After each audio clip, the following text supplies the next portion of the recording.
mensagem de Deus para o nosso coração. Quem quer ouvir Deus falar, diga amém.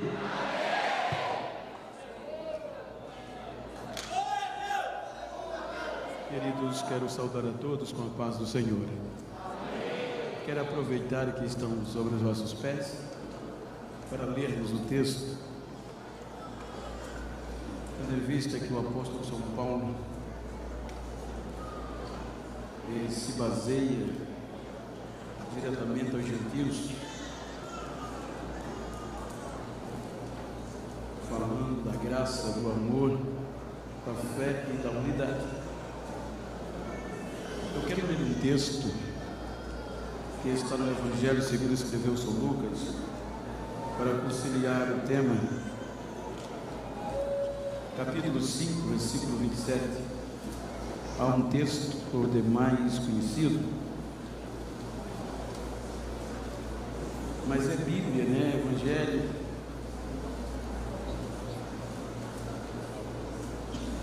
O texto diz o seguinte, capítulo 5, versículo 27 e 28. Passadas estas coisas, saindo viu um homem publicano, chamado Levi, assentado na coletoria, e disse-lhe: segue-me. Ele se levantou e, deixando tudo, o seguiu. Amém? E retornar aos nossos assentos. Por bondade. Queridos, em primeiro lugar, quero agradecer a Deus pelo rico privilégio de participar do congresso aqui no Campo 2 da Juventude. E para isso eu quero fazer menção de gratidão a Deus pela vida do pastor Hildo, com toda a sua família, seu ministério, obviamente a toda esta igreja. Agradeço a Deus pela vida do pastor Moisés, que é o coordenador, e todos aqueles que com ele coordena esta juventude. Quero louvar a Deus pela vida dele e de todos os demais. Quero louvar a Deus pela vida da irmã Ângela, dos cantores, Josué e Helena. Alegria de rever o pastor Cleberson Bandeira, amigo, sou admirador do seu trabalho, e que Deus continue o abençoando. Samuel, que tem contactado comigo, quero agradecer a ele, tenho uma estima de filho, e gostaria de registrar minha gratidão ao pastor Gerson, presbítero Pedro, que com carinho enorme, com receptividade calorosa, desde a minha chegada ali em Marabá, foram me pegar com tanto carinho. Muito obrigado, amigos. Deus recompense. Amados, tendo em vista que o tema ele é bem atualizado, sobretudo para os dias que nós estamos vivendo, e como estou falando para uma geração de ascendência, uma geração que, se Cristo não voltar, irá substituir aqueles que já estão passando. Então, nada melhor do que falarmos de Bíblia.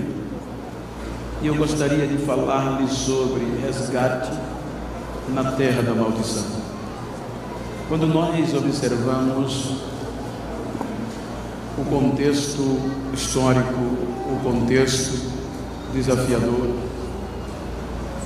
nós percebemos que no capítulo 6 do livro do Gênesis, pastor Paulo, no livro de Josué, capítulo 6, versículo 26, os irmãos leem lá naquele texto que quando Josué liderou o exército de Deus e com aquele povo destruiu a cidade de Jericó, a Bíblia diz que Josué pediu para que o povo dissesse, e o povo o fez, amaldiçoar todo aquele que viesse erguer novamente ou reerguer a cidade de Jericó. Então o povo maldisse, dizendo que o homem que reerguesse a cidade de Jericó sofreria uma maldição da parte de Deus. Com o fundamento da cidade, dos alicerces, o seu filho primogênito morreria, e com o estabelecer das portas, o seu caçula, o filho mais novo, morreria. Então o povo gritou, o povo falou, Josué liderou e Deus sancionou. Então a terra de Jericó e sua cidade se tornou maldita com este pressuposto. Quando nós observamos o decorrer da história, no nosso vocabulário, obviamente, a palavra maldição é simplesmente aquilo que se maldiz. Se eu digo mal de um local, eu estou maldizendo. Se eu digo mal de uma pessoa, eu estou maldizendo. Se eu digo mal de uma situação, estou maldizendo. E aquilo, obviamente, é maldito. Quando eu digo de bem, é bendito. Então, obviamente que todos que conheciam a história maldizia as terras e a cidade de Jericó. Quando nós adiantamos no contexto bíblico, que chegamos nos primeiro livro dos Reis, capítulo 16, versículo 34, já com o advento da monarquia, quando a teocracia, o povo tinha aberto mão e opta pela monarquia. Então, nenhum descaso totalmente idólatra, quando Deus usa a voz dos profetas para advertir, porque a situação era tenebrosa, no contexto espiritual, sócio também econômico.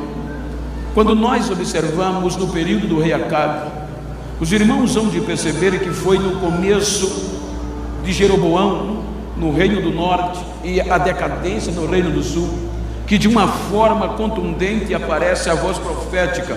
Já existia, mas no período da monarquia, no declinar de ambas as partes, norte e sul, é que quando aparecem os grandes profetas, os homens que tinham coragem de combater o errado.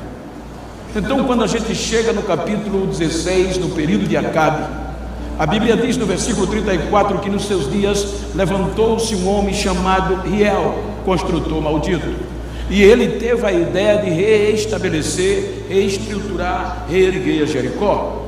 Então a Bíblia diz que ele assim o faz. Quando ele funda os fundamentos da cidade, quando ele põe, a Bíblia diz que o seu filho mais velho, Abirão, morreu. E quando ele murou, que colocou as portas, o seu filho mais novo morreu. Então a cidade continuava maldita, porque já fora proferido. No entretanto, quando nós vamos ao segundo livro dos Reis, no capítulo 2, versículo 19, os irmãos vão ver que com a ascensão de Elias, Eliseu assume o poder do contexto. E quando os homens de Jericó perceberam que agora Eliseu estava com a unção de Elias, foram apresentar a situação de Jericó a Eliseu. E os homens da cidade disseram: a cidade é bonita, a cidade é atrativa, mas porém é improdutiva a terra e as suas águas são amargas. Então Eliseu, pelo poder do Espírito Santo, pela unção que ele tinha, ele disse àqueles homens: me arrume um prato novo e me traga um pouco de sal.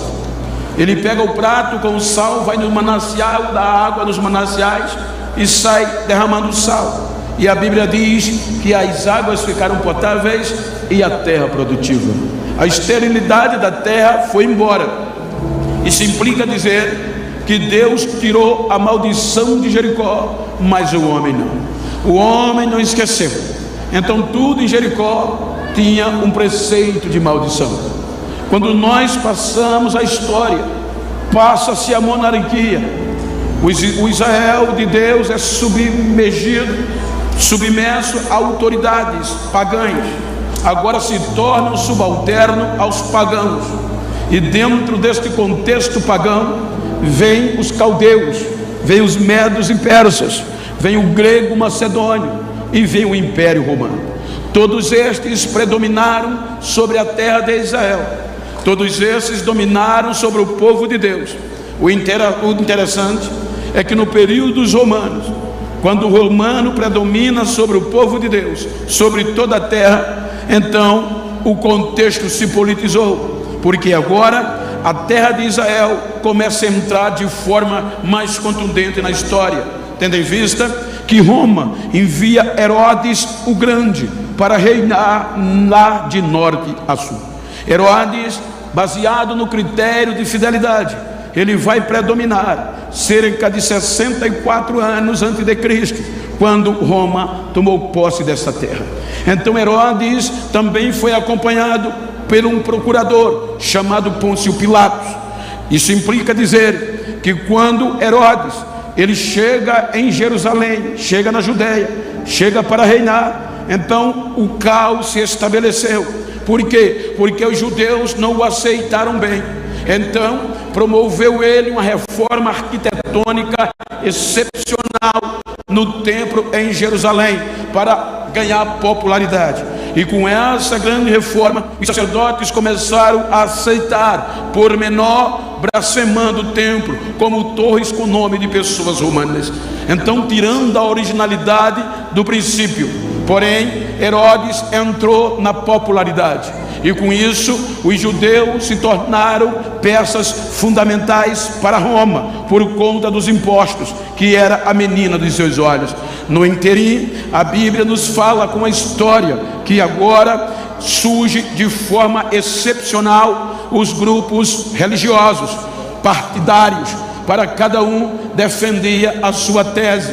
O entanto é que eles eram liderados pelos saduceus, um grupo cujo sumo sacerdote, a figura central, era o líder, ou seja, esse grupo sobressaía sobre os outros, sobre os fariseus e tantos mais outros. Por quê? Porque ele era formado só de pessoas importantes do judaísmo.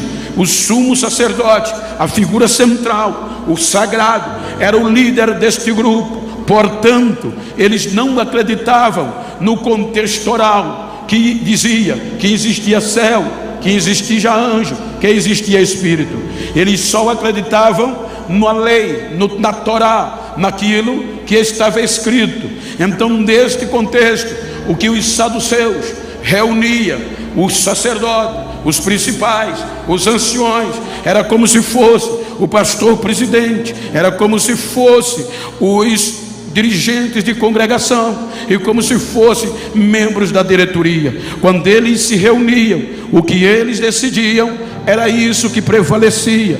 Então é neste contexto que surge de forma excepcional e de forma pejorativa segregação geográfica e social por parte dos homens que eram postos, foram escolhidos por Deus para manter estas coisas: a unidade, a esperança, o amor e a misericórdia. Estes homens que faziam parte da chamada levítica, eles tinham sobre os ombros a responsabilidade de manter isso no meio do povo. Mas como agora o sumo sacerdote, líder do principal grupo, o grupo que mandava por meio do poder, formado de grandes sacerdotes latifundiários, que ter o princípio do não ter herança na terra, então eles começaram a degradar, ou seja, degradar o povo em forma de segregação.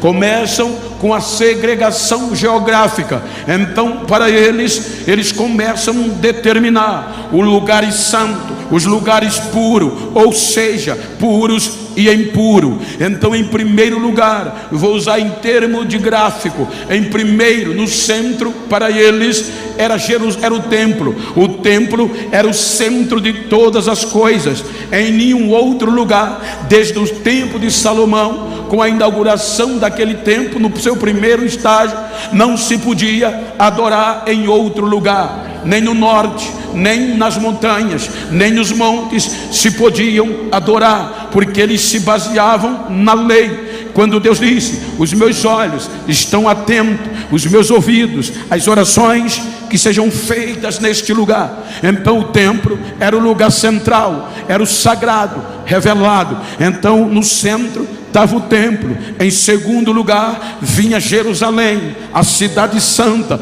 isto geograficamente, na condição de puro e impuro, eram eles que julgavam. Em terceiro lugar vinha a Judéia que estava no contexto, Jerusalém e o templo estava na Judéia. Então abaixo vinha Samaria e depois a Galileia. Eles se baseavam geograficamente nestas posições. Primeiro, o templo é o mais sagrado. Segundo, Jerusalém. E terceiro, a Judéia. Samaria já entra no improvável. Eles tratavam o samaritano, geograficamente falando, como impuro, porque não eram originais, havia um pouco de mistura. Então eles segregavam, diziam que eles não tinham direito de adorar em Jerusalém. E por quê? Porque eles adoravam nos montes, eram proibidos de adorar em Jerusalém.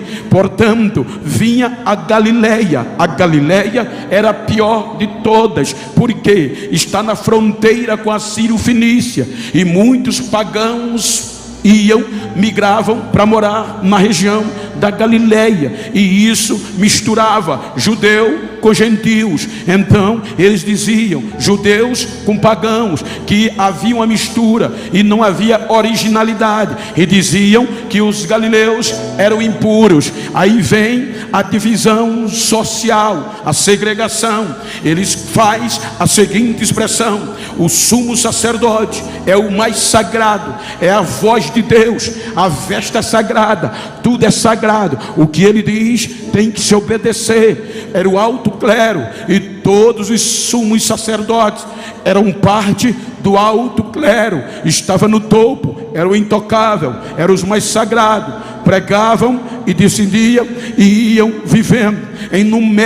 No médio clero vinham os fariseus, outro grupo que acreditava na tradição oral, em espírito, em anjo e em vida após a morte. E isto vinha em terceiro lugar, os puros para ele, levitas. Vinha os escribas, que era do grupo dos fariseus, portanto não ganhavam bem, e muitos se dedicavam no ensino, na interpretação da lei, para melhorar a renda. Levitas também era uma classe menor, estava no baixo clero, eram responsáveis pela água nos cultos, pela veste dos sacerdotes.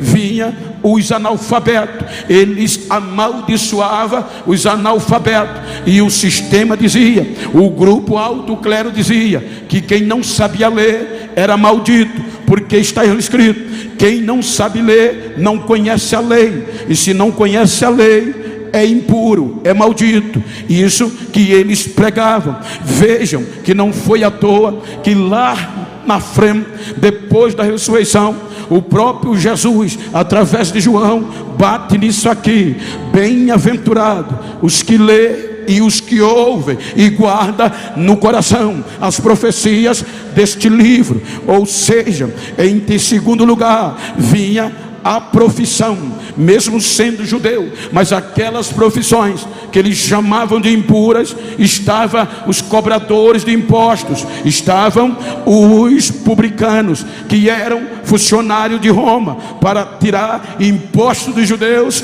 e enviar para Roma. E depois vinha os deficientes físico, cego, prostituta. Todas estas pessoas eram tidas como impuras, como maldita, não tinham direito a nada, a não ser a mendicância, a não ser viver sem sonho, viver sem projeto. E abaixo do povo da terra, na última linha, estavam os gentios. Eles não consideravam os gentios como gente. Para eles, pagãos, gentios não eram aceitos. Se eles tinham a ousadia de proibir um sacerdote, um discípulo, de entrar na casa de um judeu que eles consideravam impuro, imagina com um gentio. Então era isso que funcionava.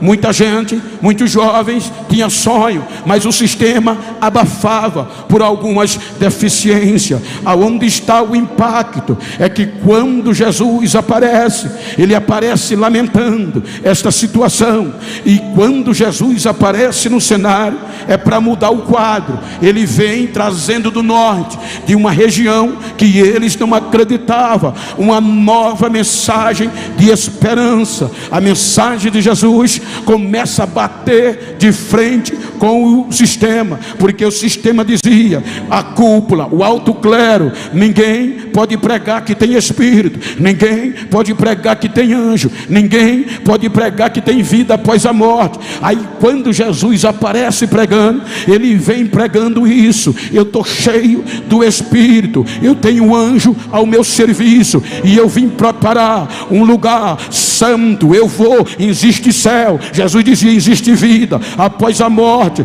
Todos que se chegam a mim serão salvos, e eu os levarei para o céu. Então a mensagem de Cristo era uma afronta para o sistema, batia de frente. Então isso era o que acontecia. Para piorar, as notícias vão surgindo: o Jesus do norte, o Jesus de Nazaré, um Jesus que surge em uma cidade que nem no mapa estava no Antigo Testamento, um Jesus que aparece em uma cidade, vem de uma cidade que não estava no radar. Mas diga para quem está ao seu lado: Deus não depende de mapa, Deus não depende de GPS, Deus não depende de radar. Quando Ele quer fazer, mesmo que ninguém acredite, Ele vai lá e faz. Ele descobre aonde ninguém vê.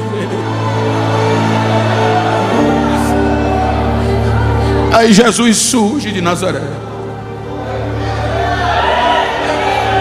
O que impactava o sistema, aleluia, era a mensagem de Jesus. Como mestre, o sistema não entendia,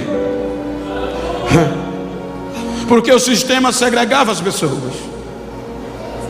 Quantos jovens morreram sem conseguir sonhar? Preto estava fora.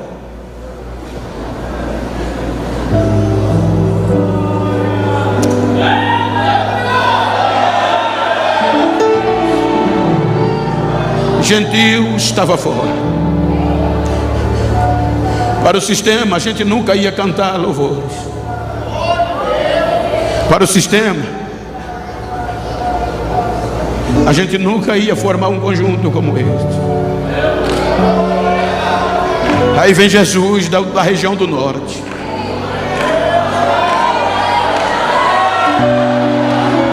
De uma região segregada, de uma região que o sistema coibia e diziam que era impuro. Aí a notícia começa a chegar no sul. Jesus de Nazaré está pregando uma mensagem diferente. Ele está pregando que existe anjo, existe céu, existe vida após a morte. E ele está trazendo esperança para quem não tem.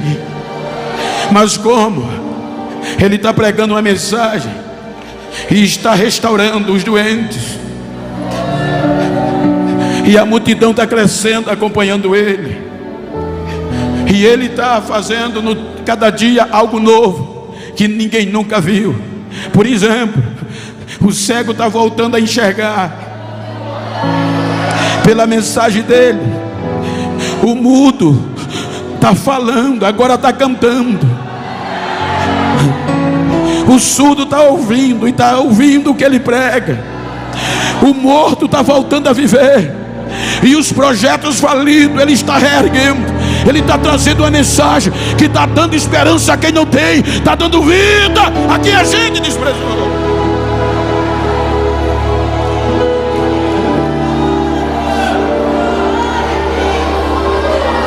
Aí veja que quando Lucas escreve a história, pelo contexto inicial, veja que Lucas faz um curado, uma pesquisa. Ele mesmo diz que entrevistou as testemunhas oculares e os ministros da palavra, os discípulos, Maria. Lucas foi de um por um. para mandar uma satisfação para o excelentíssimo Teófilo. E Lucas chega com uma experiência acadêmica e medicinal. Ele, quando chega aqui, ele diz: depois dessas coisas. Quais coisas? De um embate. Se você olhar o capítulo 4, a Bíblia Lucas registra que tudo começou em Cafarnaum. Quando Jesus chegou em casa, a casa estava cheia de gente, e tinha gente do sistema de olho, fariseus, para ver o que ele ia pregar, o que ele ia fazer de novo. Aí trouxeram um paralítico deitado numa maca, para ver se Jesus curava. 2 homens de fé. Quando foram entrar, não conseguia, que a casa estava cheia. A Bíblia diz que jogaram ele e colocaram ele por cima do teto. E quando o moço desceu perto de Jesus, Jesus olhou para o paralítico e gritou: perdoados estão os seus pecados. Os miseráveis, no bom sentido, dos fariseus, olharam no seu coração, olharam para o outro e disseram: ele está se achando. Quem ele pensa que é para perdoar pecado? Será que ele é Deus? Só Deus perdoa pecado. E Jesus conheceu. Aí Lucas diz que Jesus olhou para eles e disse: qual é o mais fácil? Dizer a este homem: perdoados estão os teus pecados? Ou dizer a ele: levanta, anda, vai para a tua casa com a tua cama? Para que vocês saibais que o Filho do Homem tem autoridade para perdoar pecados. Paralítico, eu te digo: levanta, vai para casa, pega a tua cama, vai embora, anda. O homem levantou e os fariseus ficaram decepcionados.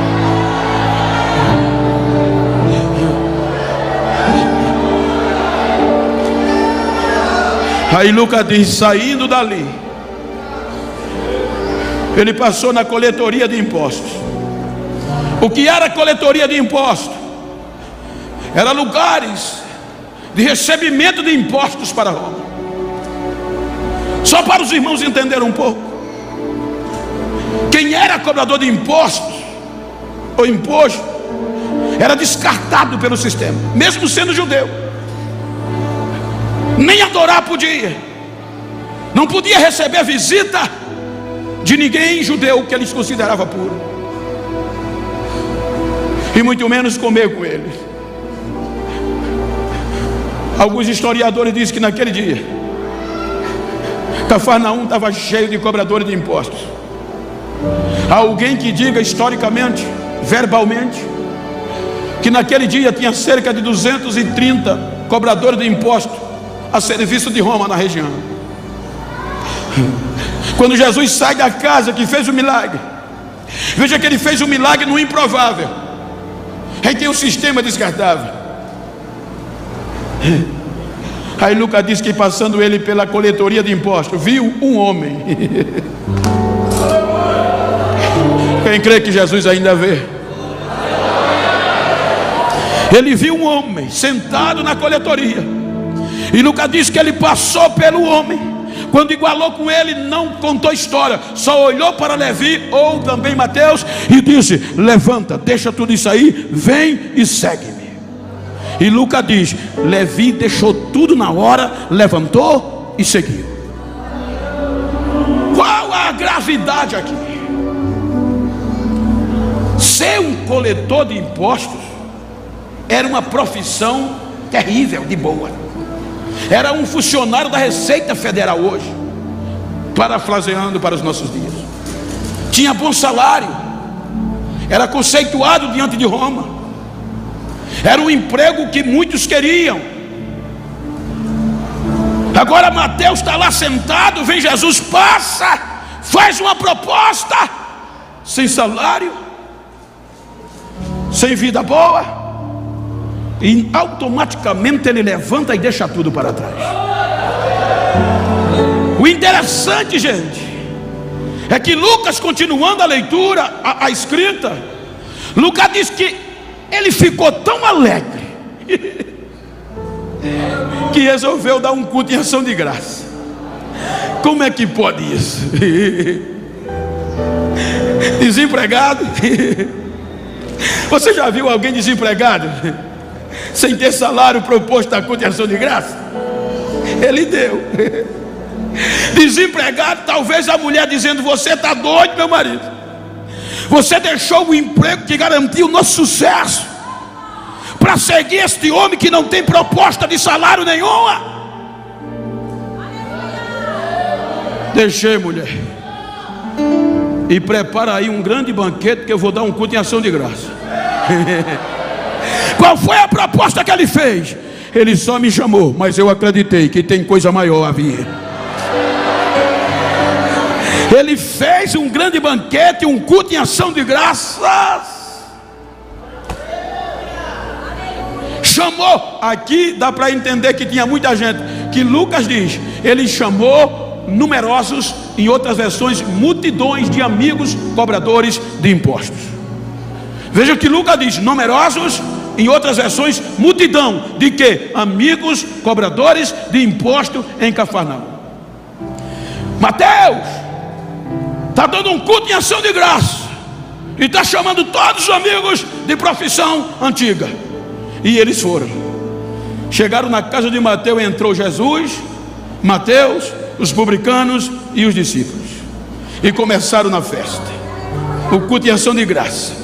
Aí os fariseus vêm e de fora começam a criticar. Não é assim que acontece? Diga para quem está ao teu lado, diga: eu estou com dó de quem não acreditava em você, quem criticava você. Começaram a descer a lenha e dizendo aos discípulos de Jesus: não pode, vocês são impuros. Como é que vocês podem comer com um cobrador de impostos? Como é que vocês entram na casa de um homem pecador? Aí veja que o negócio pegou tanto que os discípulos foram dizer a Jesus. Aí Jesus diz a eles: vai dizer a eles que os sãos não precisa de médico, e se os doentes. Eu não vim para justo, eu vim para as pessoas injustas e defeituosas. Eu não vim para perfeito.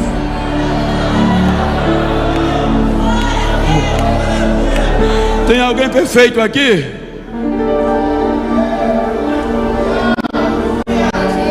Tem alguém imperfeito aqui? Diga: você está no lugar certo. Termina o banquete.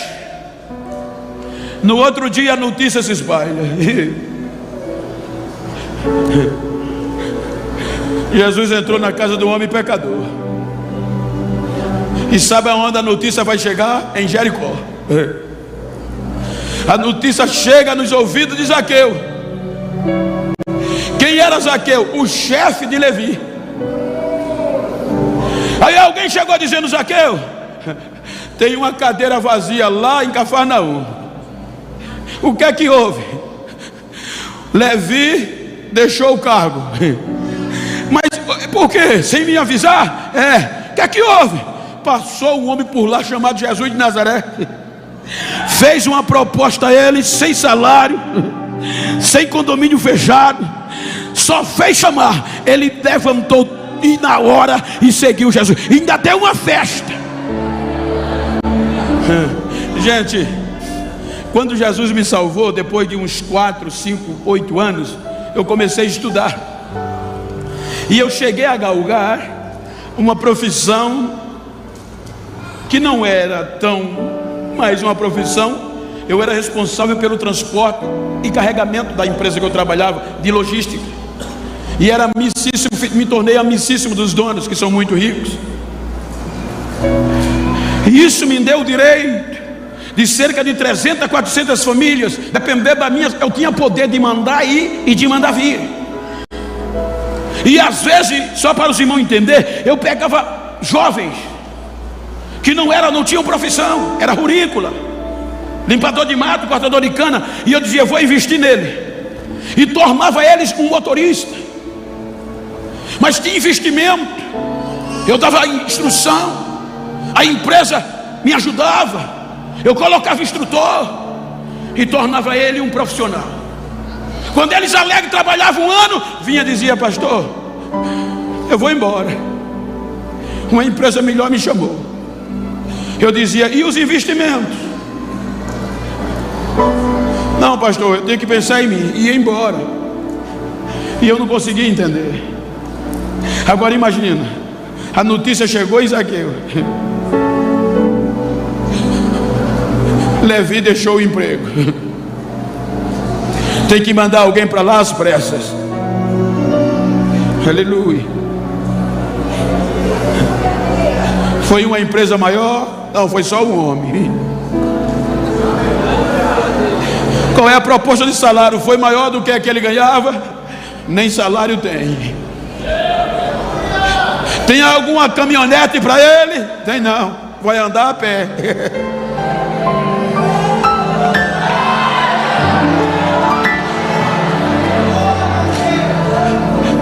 Aí a Bíblia diz que Zaqueu queria ver quem era esse Jesus. Eu quero conhecer quem é esse Jesus que fez isso. Sabe por quê, gente? Quando você lê a biografia de Zaqueu, para vocês jovens, você fica boquiaberto. Porque Zaqueu, o sistema o descartou logo no nascimento. Zaqueu era uma criança, se tornou adolescente, como judeu. À vista do sistema religioso, ele nunca ia ser um obreiro, um sacerdote. Ele nunca ia adorar, cantar em Jerusalém.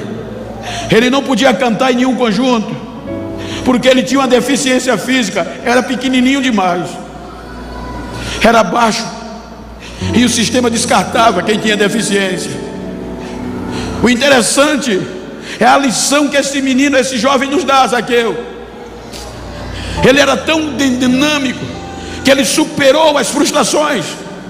Ele cresceu, o sistema dizendo não vai ser nada, mas ele galgou um cargo tão importante diante de Roma, que eu não sei como, que era almejado por muitas pessoas saudáveis, sem defeitos.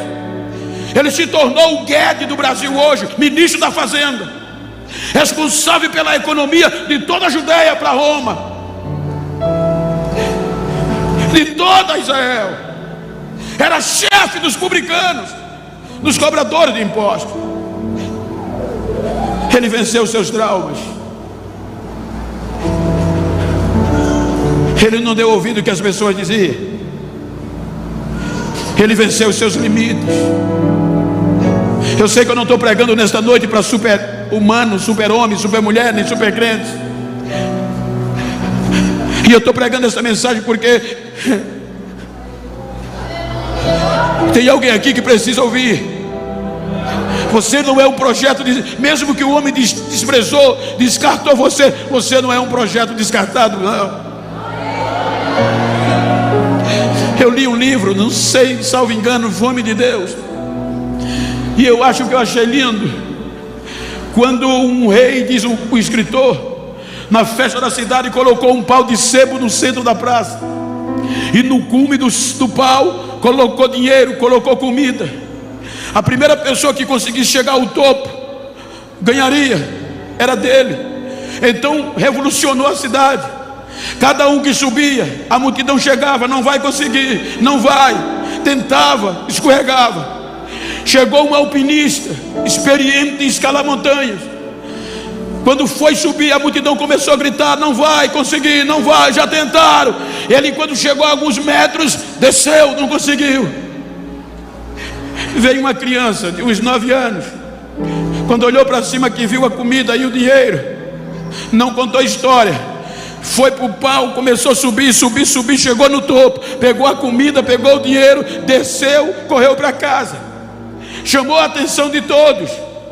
O alpinista, decepcionado, baixou a cabeça: como é que pode? Eu experiente, não consegui, esta criança conseguiu.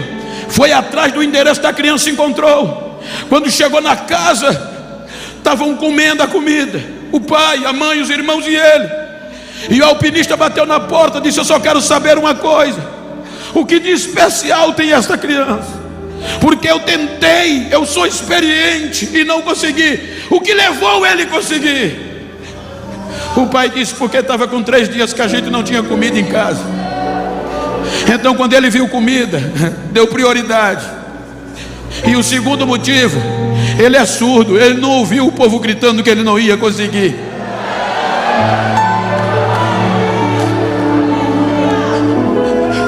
Tem muitos jovens frustrados, tem muitos jovens com os sonhos escondidos, porque não está tendo espaço. Mas Deus ainda vê. Deus não precisa de mapa para te achar. Zaqueu conseguiu chegar ao cargo que quase ninguém acreditava.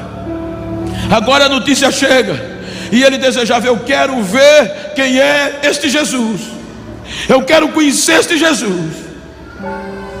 Aleluia. E um dia a notícia, o barulho chega, ele está vindo aí, ele está indo para Jerusalém, mas vai passar em Jericó. Naquela época, diz a história, que a honra de uma pessoa era conhecida pela distância que era recebido na cidade. Por exemplo, eu vim para a Imperatriz, se os irmãos sabiam que eu viesse, exemplo, fosse me esperar fora da cidade 10 quilômetros, era o tamanho da minha honra. O pastor Hildo ia para Maceió, então eu saía com o meu povo 20 quilômetros, queria dizer que ele era mais honrado do que eu. Então isso acontecia com Jesus. Quando a multidão das cidades sabia que Jesus ia passar na cidade, a cidade ficava quase vazia, porque eles iam encontrar com Jesus à distância.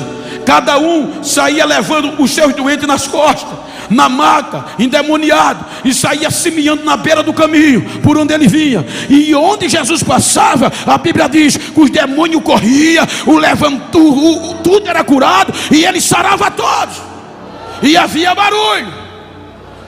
Então Zaqueu ouviu um barulho fora de Jericó: Jesus, filho de Davi, tem misericórdia de mim. E o povo fazia barulho. Ele está vindo aí, Zaqueu. Agora eu vejo ele, agora eu encontro com ele. Eu vou ver quem é esse Jesus que conseguiu levar um funcionário meu sem fazer proposta. Eu investi tanto e ele levou. Aleluia. Marcou tudo direitinho, ele vai passar na avenida aqui. Só que ele não contava com uma coisa: a multidão. Quando Jesus aparece na curva, na avenida, partindo desse pressuposto, Zaqueu não pôde ver porque a multidão, e ele era baixinho. Lucas diz: ele era de baixa estatura e não podia ver Jesus. Mas Zaqueu era um visionário, não desistia. Quando a multidão chega perto dele e ele não consegue discernir Jesus, ele chega a quebrar protocolo. Por quê, pastor? Se qualquer jovem desse aí levantar e sair correndo, subir num pé de árvore aí, é normal. Mas se o pastor dessa igreja levantar daqui, sair correndo, subir num pé de árvore, todos vão ficar assustados. O pastor está doido, porque tem protocolo a ser seguido. E a função de Zaqueu não permitia ele correr, muito menos subir em árvore. Tinha decoro, tinha protocolo. Mas a vontade de conhecer que esse Jesus era tão grande que ele quebrou o protocolo. Ele deixou o protocolo para trás, ele deixou o decoro e correu. Correu para ver quem? Jesus. Correu para piorar, subiu num pé de figueira brava e pendurou, ficou lá em cima. Agora eu vejo. Quando Jesus chega na árvore, não chama por apelido, ele nunca esperava aquilo. Jesus olha para a árvore e diz: Zaqueu, desce depressa, hoje eu vou passar a noite na tua casa, vou dormir na tua casa. Isso era um insulto, gente. A Bíblia diz que Zaqueu desce depressa. Agora imagina, enquanto o sistema proibia um judeu entrar na casa de um cobrador de impostos, agora Jesus diz: eu vou hoje dormir na tua casa. Pode olhar, nos 3 anos e meio de ministério de Jesus, é a única casa que Jesus entra sem ser convidado. É a única casa que ele entra se convidando. Quando Zaqueu desce, imagina a cena. Me ajuda aqui, papai. Me ajuda aqui, filho. Imagina a cena. Zaqueu desce. E agora, assustado porque Jesus chamou pelo nome, aí Jesus olha para ele e diz: hoje eu vou posar na tua casa. Põe a mão no ombro, olha a cena.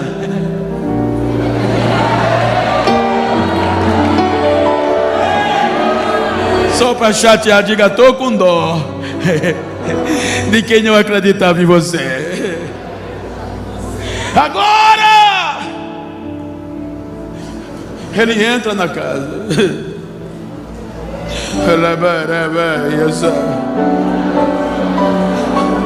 Paulo fala de graça, gente. Veja que o propósito do tema está baseado no amor,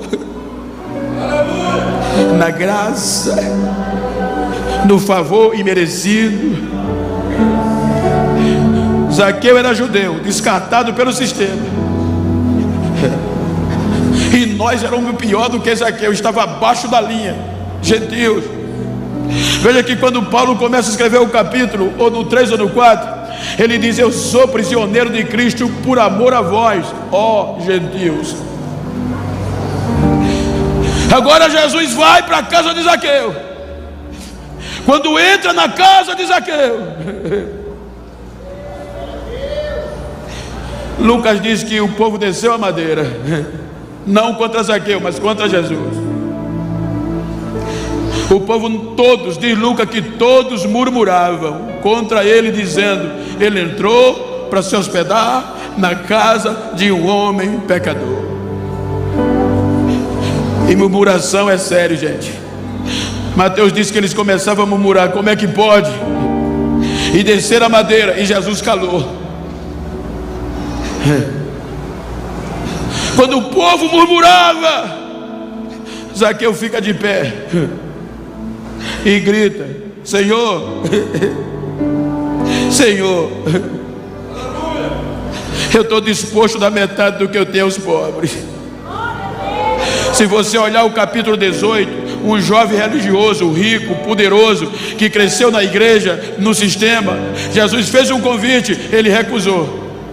Agora Jesus está na casa de um homem descartado, um homem que o sistema não aceitava, não fez convite, só foi se hospedar.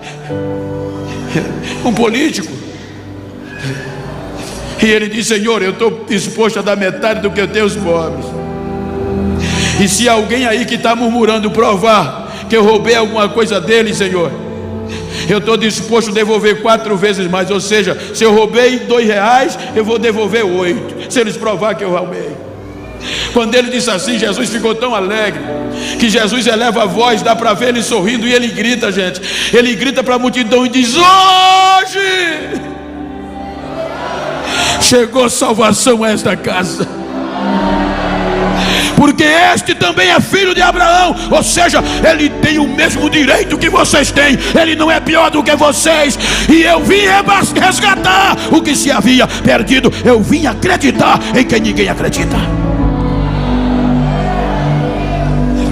Calou os murmuradores e ninguém pôde dizer mais nada. O amor prevaleceu.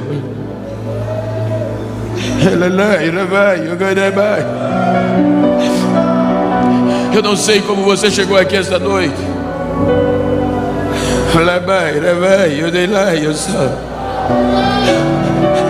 mas eu estou pregando para uma geração, gente. Você não é descartado. Vocês ouviram, mas eu vou dizer só para vocês se esforçarem mais. Quantas vezes dizia que eu não valia nada? Quantas vezes diziam: esse negro não vale o que come, isso nunca vai ser nada, ninguém na vida. Todos tinham direito de namorar e ninguém, eu não tinha direito.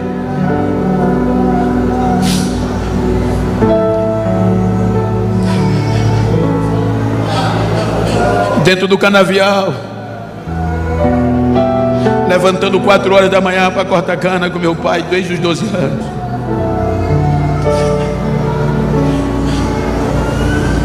Chegou um dia que o irmão pregou para mim, e eu disse: não, eu não posso ir para a igreja, não, eu tenho muitos defeitos. Ele disse: o Jesus que eu conheço é especialista em quem tem defeitos. Eu fui para a igreja, Jesus me aceitou. Quando Jesus me aceitou, com 15 dias me batizou com o Espírito Santo. Agora eu digo dentro da igreja: Agora vai. 1 ano e meio de crente. Chegou um pregador dentro do canavial, a igrejinha pequena, e disse a mim, no meio como vocês estão, fica de pé. Quando eu fiquei, ele disse: Deus está abrindo as fronteiras do mundo. O Brasil vai ser pequeno, porque Ele não viu os teus defeitos, Ele olhou por dentro.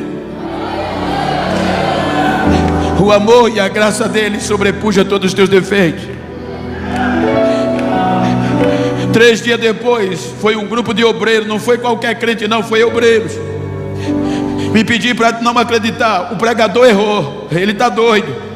O que? O mundo vai se abrir, a fronteira, o Brasil. Tu tem muitos defeitos, Genival, crente, obreiro.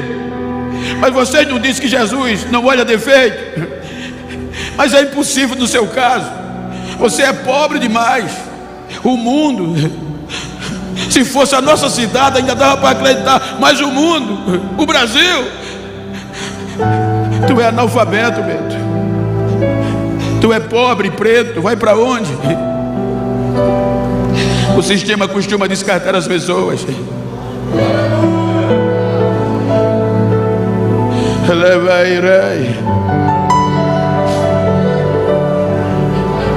E eu quis desistir. Eu disse: lá não acreditam, aqui também, nunca mais eu entro numa igreja. Fui desistir, não consegui mais, gente. O Espírito Santo colocou a mão nos meus ombros e disse: não desisto de você. O homem pode desistir, mas eu não. A proposta que eu fiz ainda está de pé.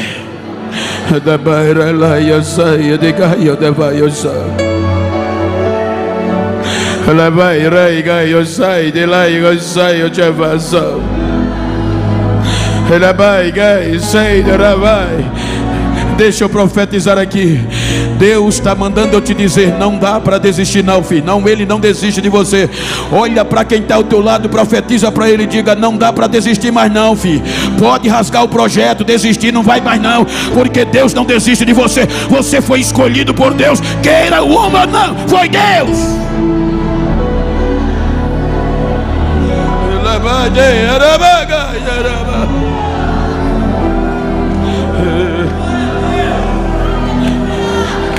1994, a minha filha foi morta naquele dia, ressuscitou para Deus me mostrar. Quando todos diziam que não ia, agora eu estava como um gigante. Ele ressuscitou, Ele prometeu, vai acontecer. Chegou 1900, passou um ano, passaram-se 2 anos, 1996.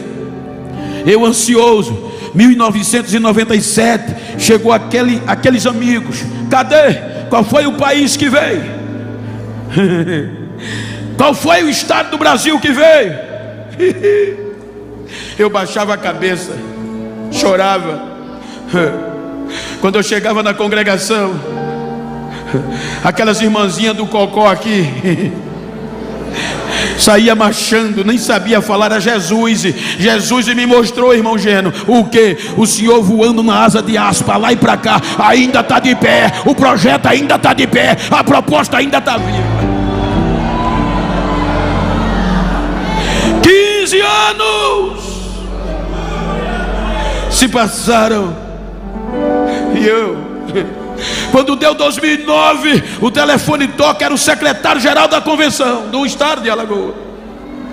Eu nunca tinha chegado perto dele, imagina do pastor presidente. É o Genival, sou. O senhor está onde? Estou na fazenda, onde eu fui criado, dentro da cana. Aqui é o secretário-geral. Eu tremi. O que é que houve? O pastor presidente mandou eu ligar para você. Mas o que é que houve de errado? Nada. É que agora nós estamos em junho, daqui a 3 meses é a convenção geral. Você vai ser o primeiro preto, o primeiro alagoano a pregar nas convenções do estado. Ele mandou você orar mais do que o que ora, ler mais do que o que lê. Eu tremi, ele desligou o telefone. Ninguém disse mais nada. Mês de julho saiu o cartaz, a internet. E quem era que estava? Pastor José Wellington Bezerra da Costa, presidente geral das convenções, da convenção da CGADB, pastor presidente da convenção tal, pastor presidente da convenção tal, e no meio dos pastores e presidente tinha uma carinha preta no meio. Tiveram que colocar a carinha preta. Quem era? Quem era? Quem era?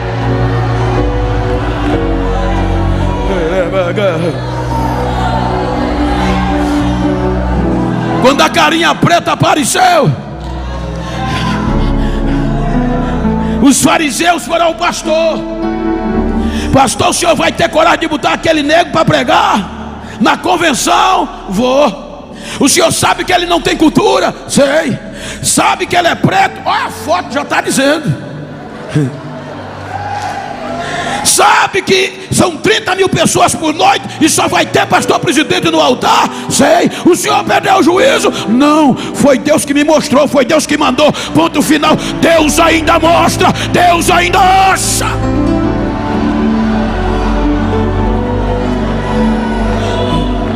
Eu preguei, me carregava nos braços. Agora até fariseu tinha que me beijar. Agora era xodó, meu pretinho para lá, meu pretinho para cá. Quando saiu 2009, deu 2010, todo mundo me queria. O telefone toca, e eu com a cara de besta, alô, do outro lado, hello. Era a Europa. Final de 2010, hello, era a América. 2012 eu não sabia o que dizer. Arigatô, vou sim, arigatô, arigatô. As fronteiras se abriram. Deus é fiel para cumprir o que Ele promete. Deus é fiel.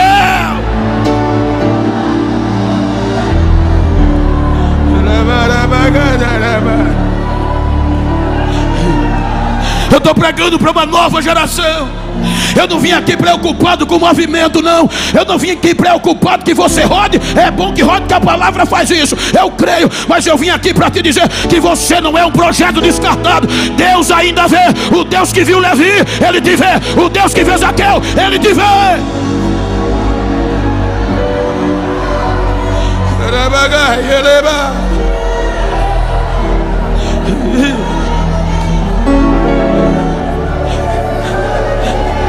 Hoje eu viajo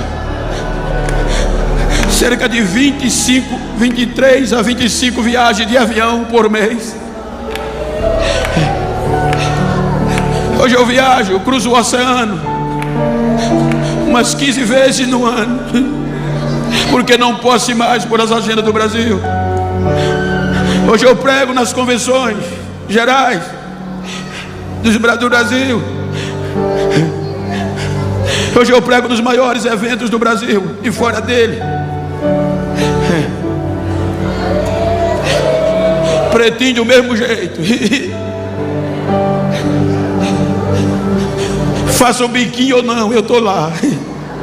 Façam bochecha ou não, eu estou lá. Foi Deus que me viu.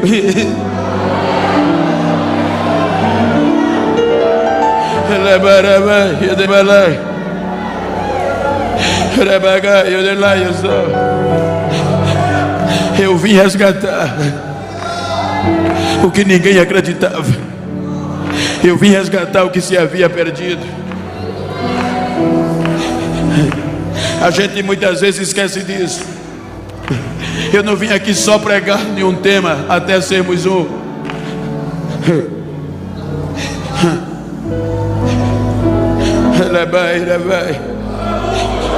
Muitos jovens do mundo me perguntam: Bento, qual é o segredo? Eu digo, não sei te explicar. Mas quantas horas tu ora por dia? O normal.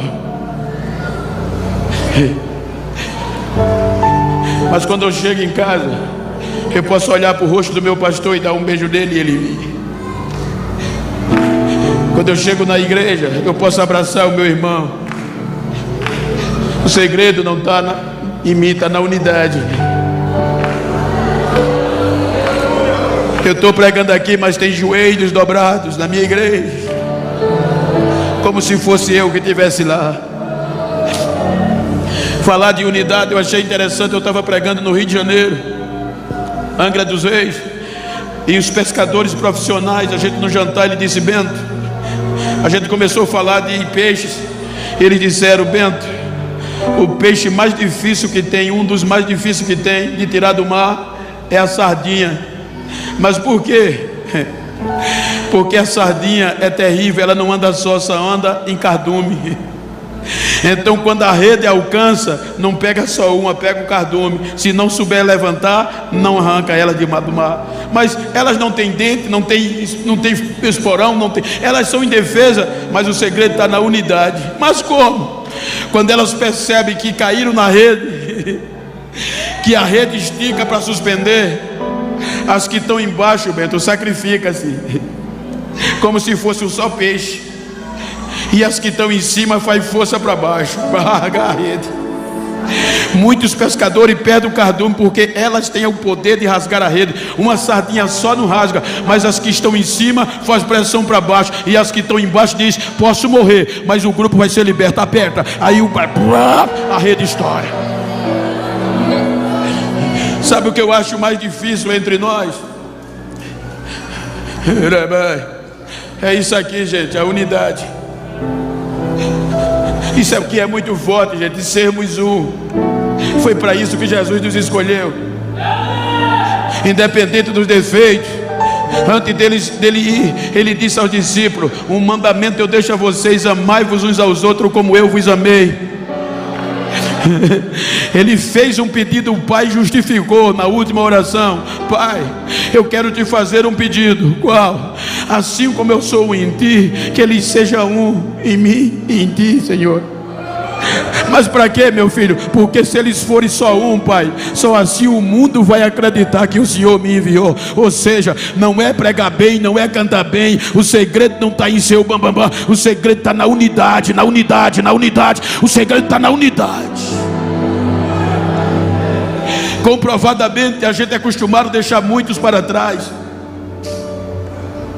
Muitas vezes senta do nosso lado, canta do nosso lado, prega com a gente, ora com a gente, mas às vezes é ferido. Às vezes a gente se fere, gente. Às vezes alguém se fere tão forte que deixa a igreja. E o que é que a gente faz? Na maioria, a gente esquece e deixa para lá. Esquece, deixa para lá.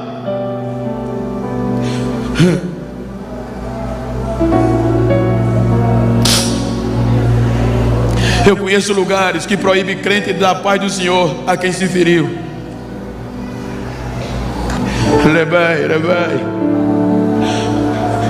A minha experiência que eu nunca esqueço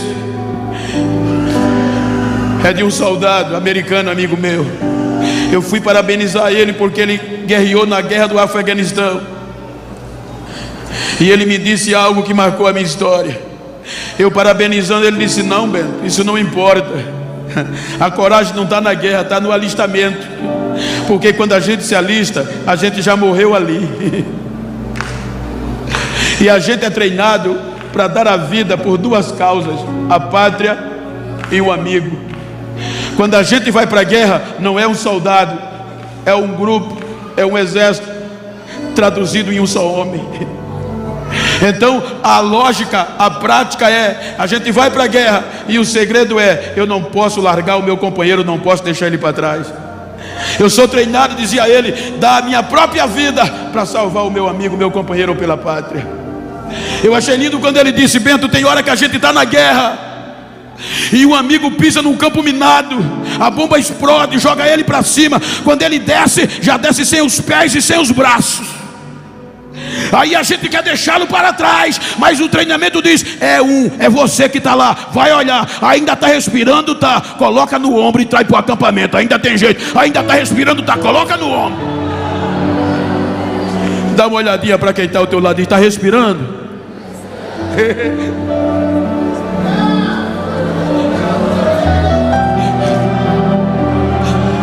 Unidade, unidade.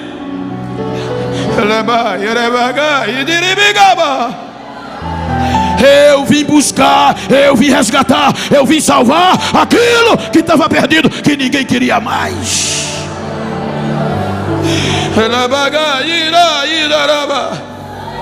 Fique de pé por um instante.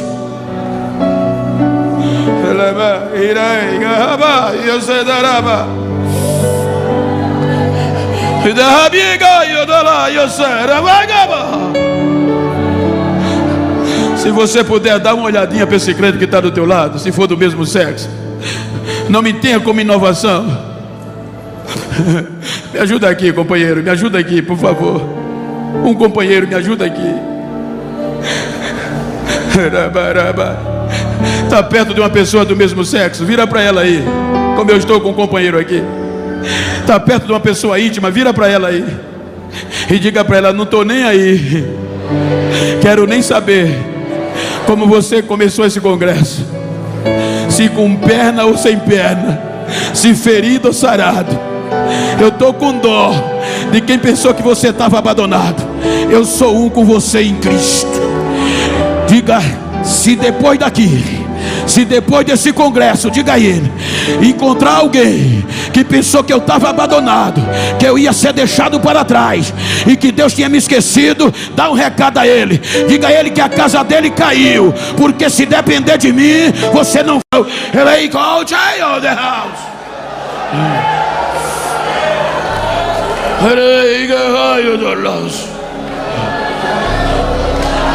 Ela vai, eu sei. Assim, ó.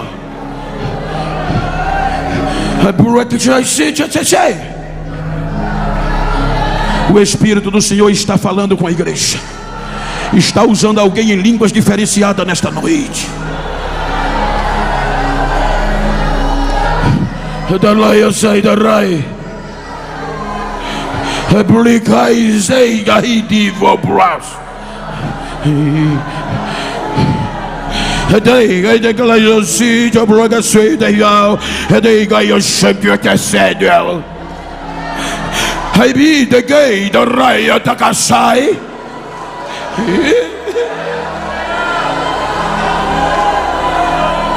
Amiga boa leio vas. Não sou eu que faço. A minha glória está invadindo de uma forma torrencial este santuário. Eu estou sandando coração por coração, e os meus pés estão palmilhando neste santuário, porque eu tenho urgência em uma restauração. A chama do meu espírito está invadindo o coração nesta hora. O meu poder está sendo derramado sobre vida nesta hora. Eis que eu tenho urgência. O meu projeto é urgencial. O meu projeto é urgencial. Eu tenho urgência. Receba o renovo. Receba a apoteose do meu espírito agora. Assim diz o Senhor. Assim diz o Senhor. Recebe agora.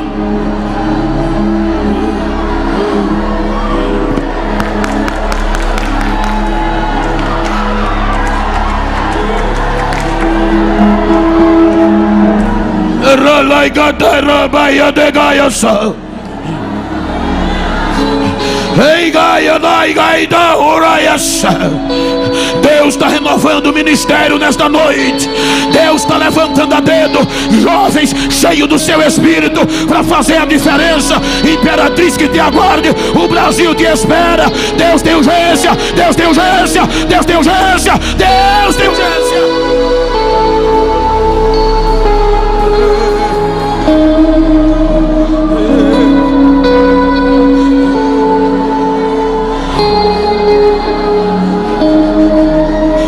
Você não é descartável.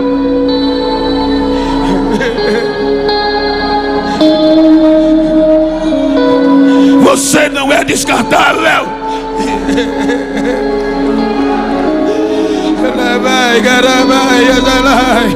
Deus ainda resgata aonde ninguém acredita. Deus ainda resgata aonde todo mundo maldiz. Tem jeito não, não vai dar certo não. Vai sim. O Deus que eu sirvo, o Deus que você serve, Ele ainda acredita em quem ninguém acredita. Ele ainda faz.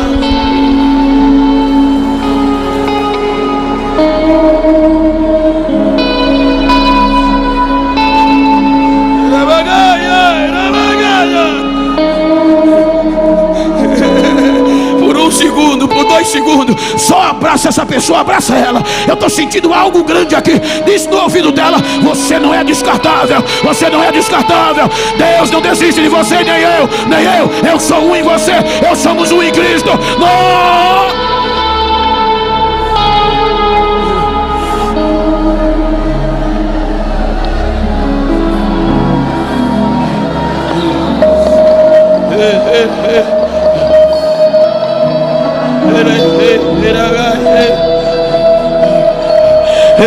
Eu sei, eu sei. Hey, que lá baixa para vai, eu sou.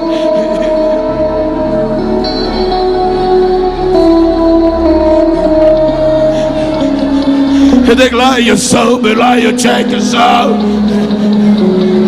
Ele go no lá eu sei, eu sou, play que eu sou.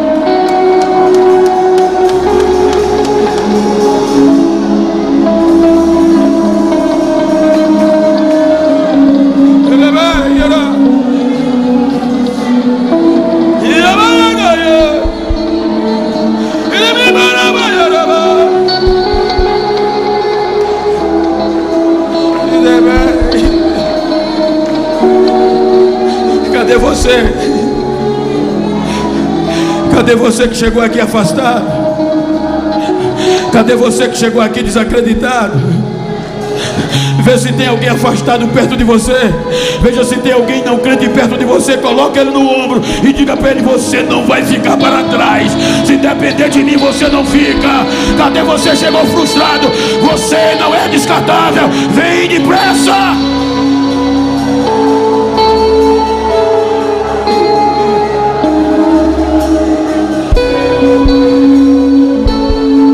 Eu não vim aqui dizer e nem fazer ameaça a você.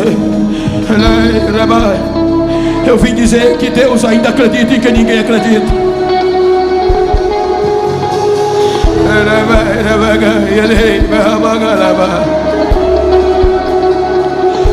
Cadê você? Cadê a primeira vida? Pode estar pertinho de você. Me dá um sinal, venha. Traga ela, venha. A primeira vida para Jesus.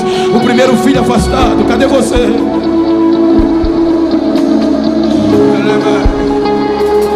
Força, rompe a multidão. Rompe a multidão. Levi tomou uma decisão. Zaqueu tomou uma decisão que parecia impossível. Cadê a primeira vida? Eu quero ver você. Cadê a primeira? Cadê a primeira? Vai, ajuda aí. Cadê a primeira? Enquanto o fogo desce, enquanto o fogo queima. Cadê você? Tá aqui. Cadê você?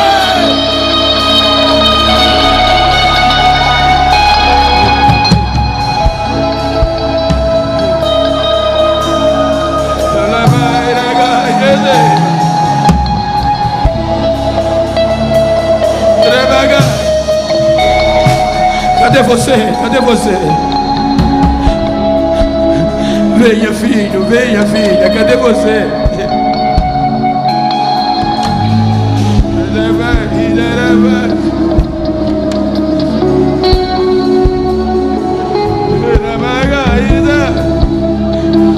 Cadê você? Ajuda aí, se tem, me dá um sinal. Está vindo, se está vindo, vai trazendo. Vai trazendo. Venha, filha, venha, filho.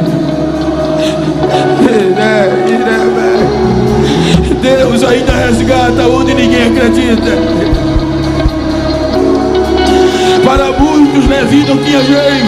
Para as cidades, Zaqueu não tinha jeito. Mas para Jesus tem. É o amor, é a graça, é a graça, é a graça. Cadê? Vai trazendo, vai trazendo.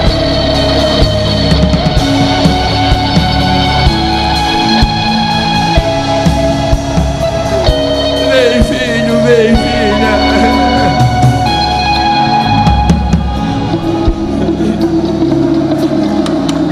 Rompe a multidão, vem. Rompe a multidão, sai, abre o corredor, vem, filho, vem, filha. Vem, vem, vem.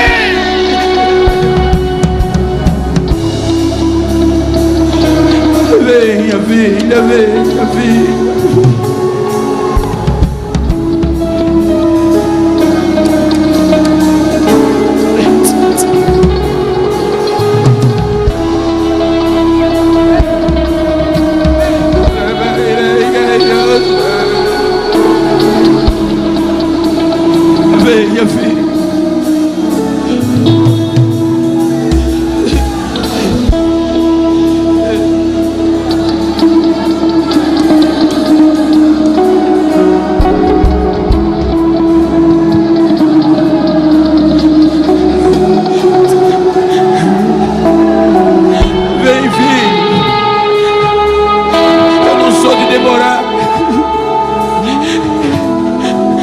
Eu não sou de demorar,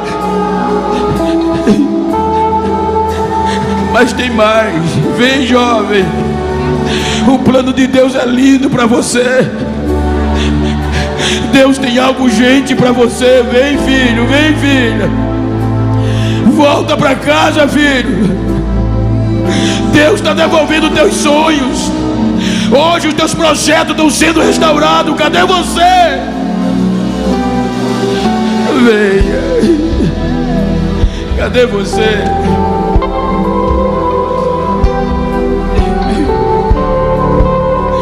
Venha, venha.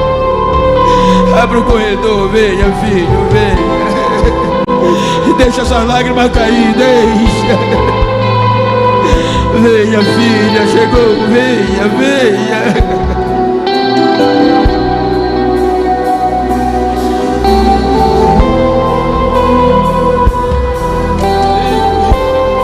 Vem, filha, vem, filha, força. Eu te liberto em nome de Jesus, pela unção que quebra jugo. Eu te liberto, eu devolvo teus sonhos, teus projetos em nome de Jesus. Agora, vem, vem, vem, vem, vem.